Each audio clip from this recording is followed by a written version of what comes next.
Good morning, friends. Hello.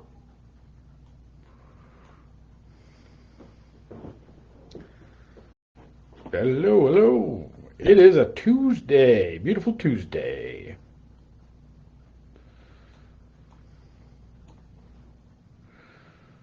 Hope you are well. On this beautiful day, there is much to be happy about. Hello. Hello, Jamie Battles. Karen, good morning to you. Donna, hi. How are you? I hope you're feeling better. Good morning, everyone.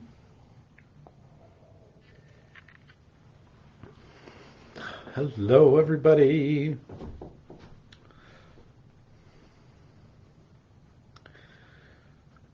Good morning.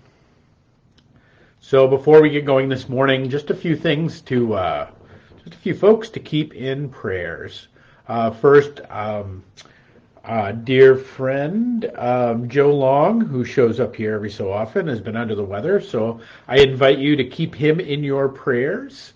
Also, my own family, my aunt Janice Parvin, my aunt Jeannie, passed into the next life this weekend, and so I invite you to hold up her and her family in our prayers these days too. So that's just my little personal ask for a couple of people that need some prayers these days.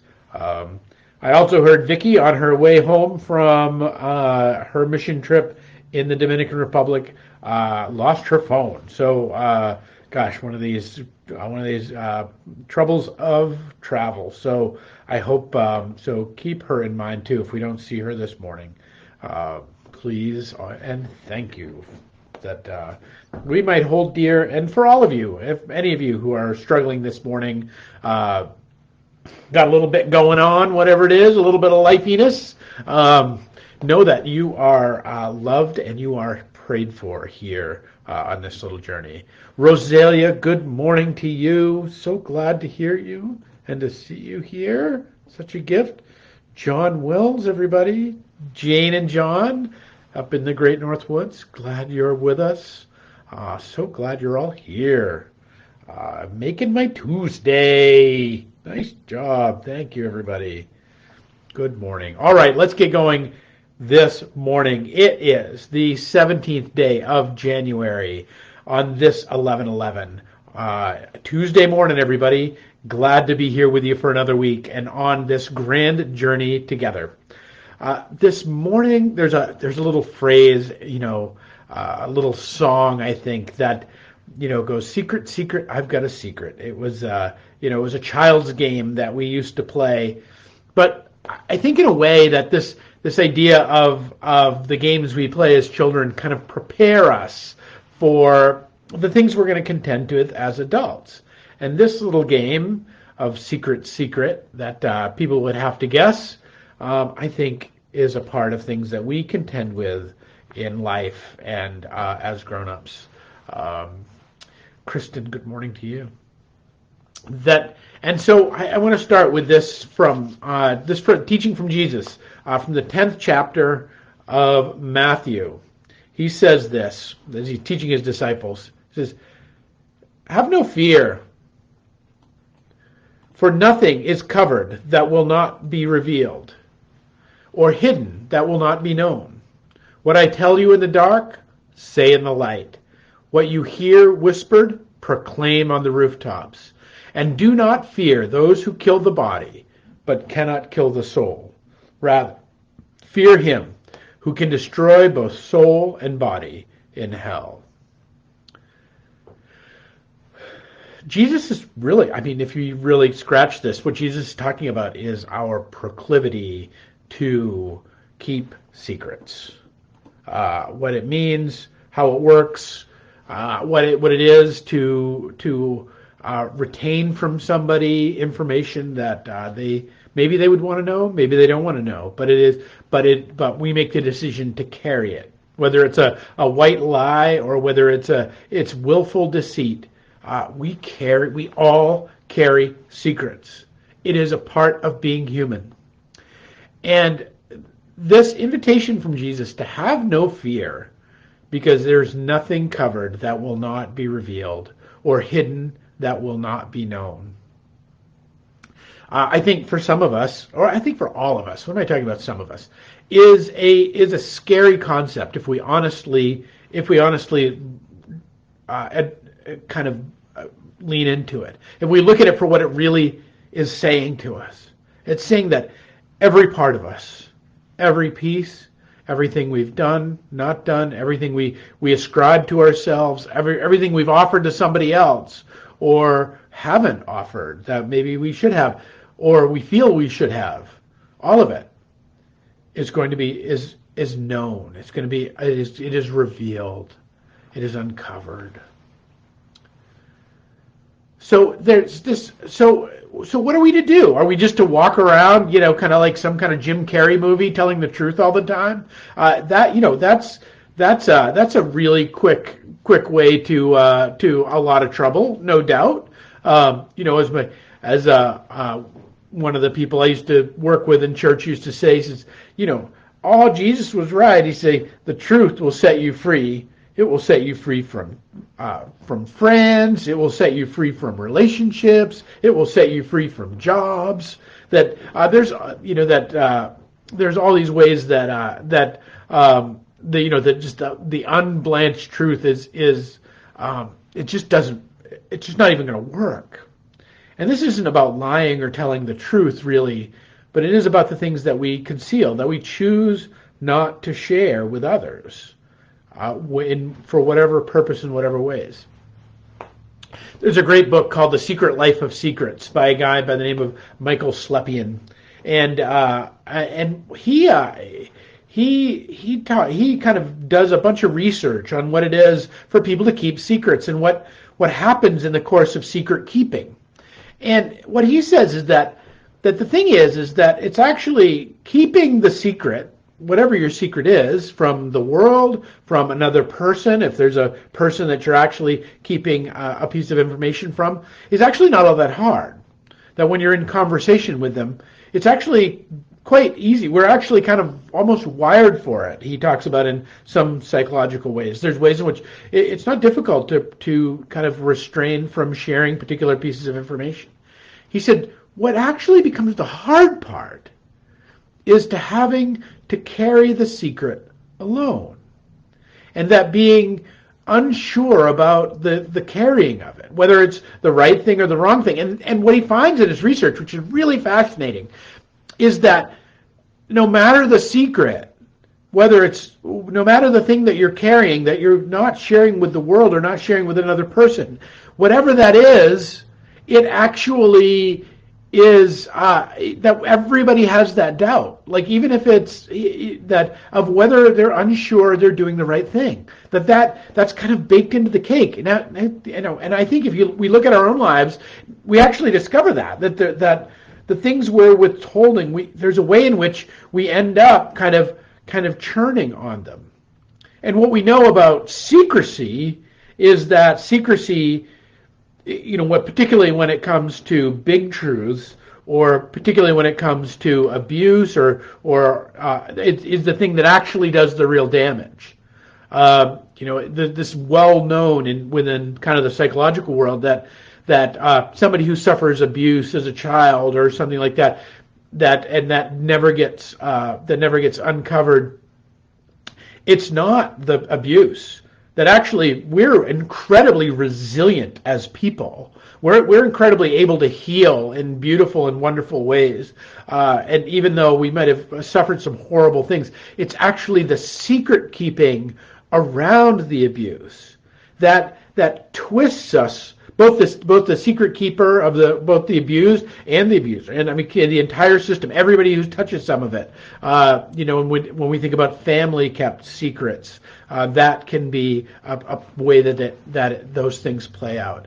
And now, I just want to kind of check fire here for a second, and remember, I'm not suggesting this as a way of of kind of moral shame here. So if you're feeling bad about a secret that you're keeping, this is not what I'm talking about. We are inherently keepers of secrets. Nobody walks through the world kind of on full-blown truth mode all the time. It simply does not happen. We're all retainers of some pieces of information and not others. It is part of being human, and so this doesn't make us bad people. Now there are moral implications around secret keeping, just like there's moral implications around everything. But that's not my point. My point is what it is, what secrets inherently do to us, regardless of their moral implication, regardless of their right keeping or wrong keeping. What I tell you in the dark, say in the light, and what you hear whispered, proclaim from the housetops. Jesus' instruction around this is that we are to proclaim these things. Now, this is not my suggestion for the day. What I want to do is spend a little time with you and what is being pointed to in that. I really invite you not to go blowing apart all your relationships by, things that you've been carrying. But the reason these things will be known and the reason these things will be declared is that is the underlying reality that none of us get away with anything. We think we can get away with this or we get away with that. We can tell a truth around this or tell a lie around that. But the great reality of life is that these things shape us, like a tree that's set in the shade and needs to bend and twist in order to get into the sunlight. These things have ways of shaping us that change us, and that the very best we can do, or the invitation is to understand that it's all going to be known. Not just by the Creator, but through the creation. That it all is in play, and it's all there's nothing we're really going to go to our grave with that hasn't left its footprint on our soul and on our spirit. We can see it, I think, greatly in the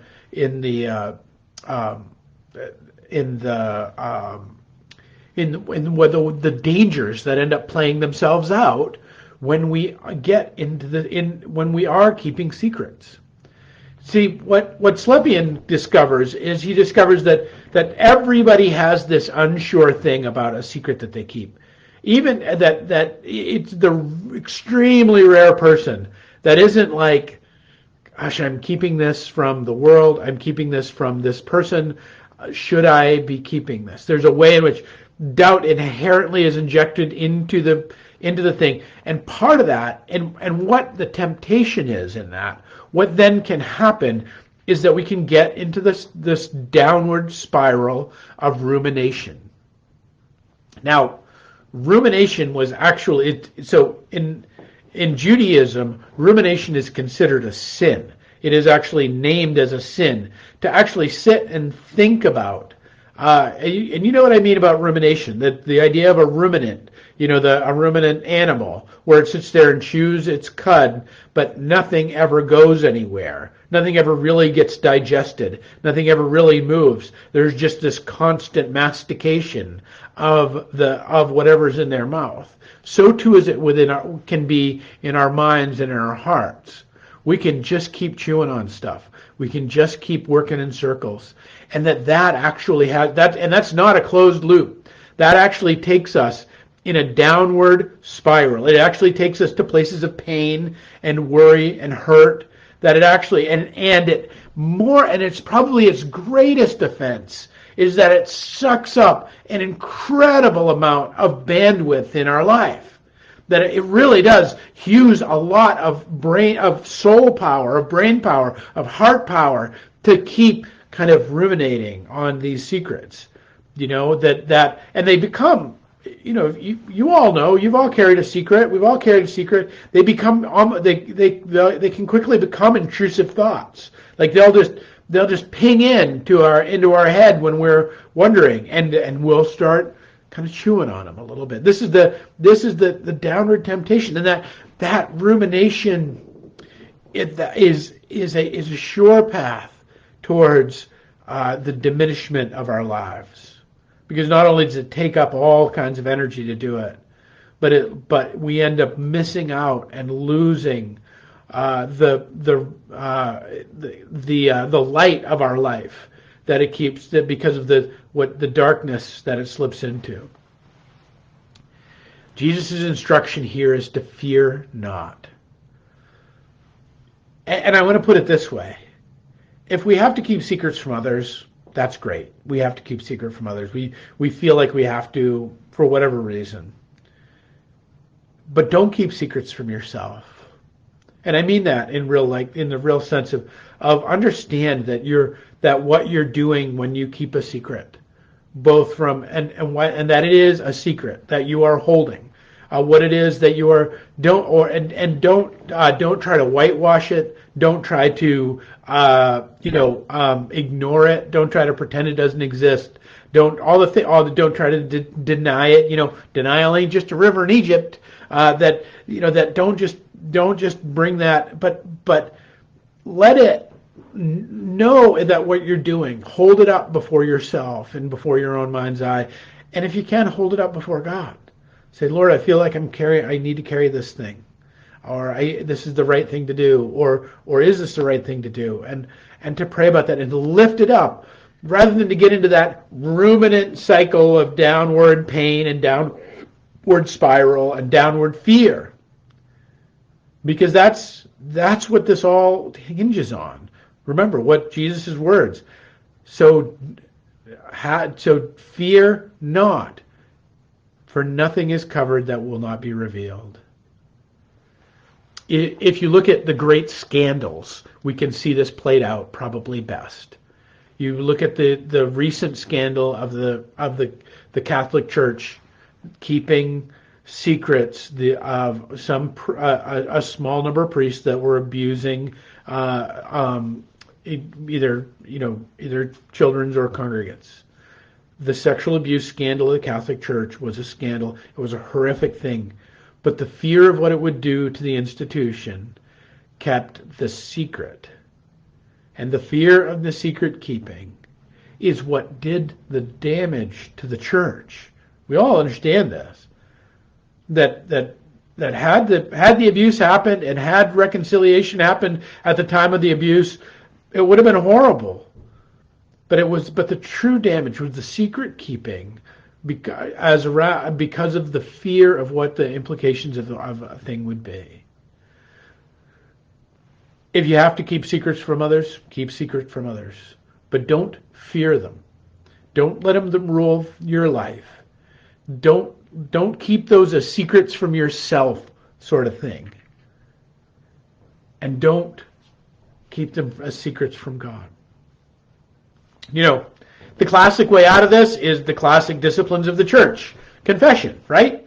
Go tell somebody. Go tell a neutral third party. You don't have to unburden yourself to the person you're keeping secret from, or for the thing that you're keeping secret about. But to share it with one other person is, in fact, the antidote to the rumination cycle, to the downward spiral, to the shame, and to the worry about it. Find somebody to talk to about it if you can do that. Which has always been the classic way we deal with such things. Because it's not, at the end of the day, and this is what Jesus is saying in Matthew, at the end of the day, it's not necessarily about repentance. It's not about repentance. It's about kind of being afraid of the right things.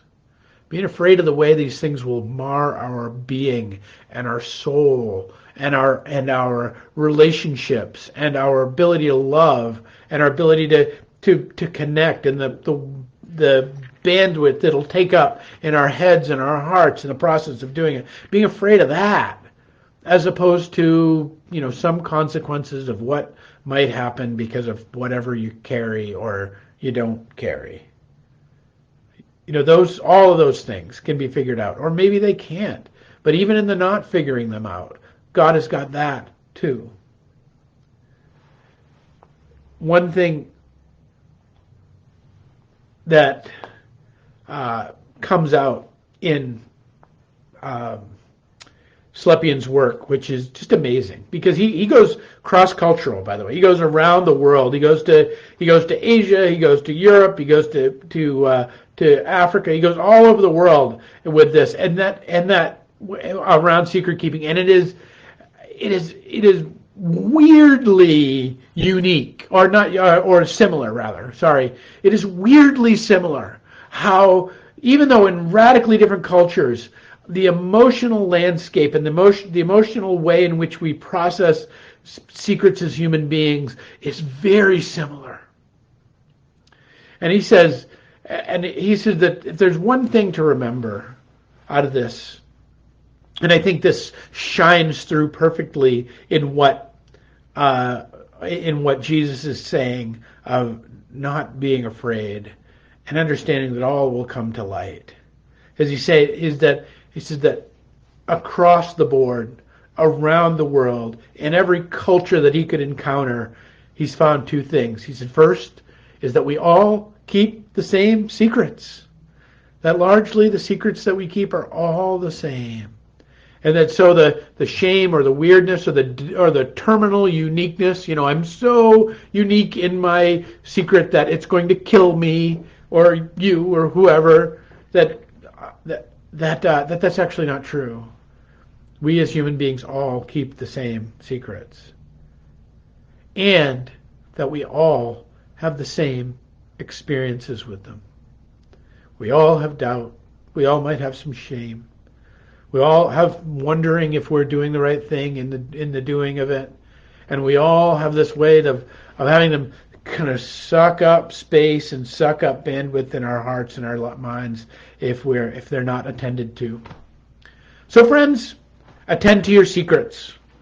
Trust Jesus' words and have no fear.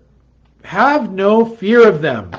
For there's nothing is covered that will be revealed, or hidden that will not be known. What I tell you in the dark, say in the light. And what you hear whispered, proclaim to the housetops. And do not fear those who kill the body, but cannot kill the soul. Rather, fear him who can destroy both the soul and the body in hell. Tend to your secrets today, friends. Just tend to them. Spend a little time with them. Hold them before God and yourself, so that they might not take up more of the beautiful and wonderful and gorgeous space that inhabits your heart and mind and the living of your days. All right, this is my hope for you today, and peace and grace to you. I hope you have a wonderful day. Good morning, Yvette. Good morning, Dave. Glad you're here. All right, friends. We'll pick it up tomorrow with another 11:11. Peace and grace to you, my friends.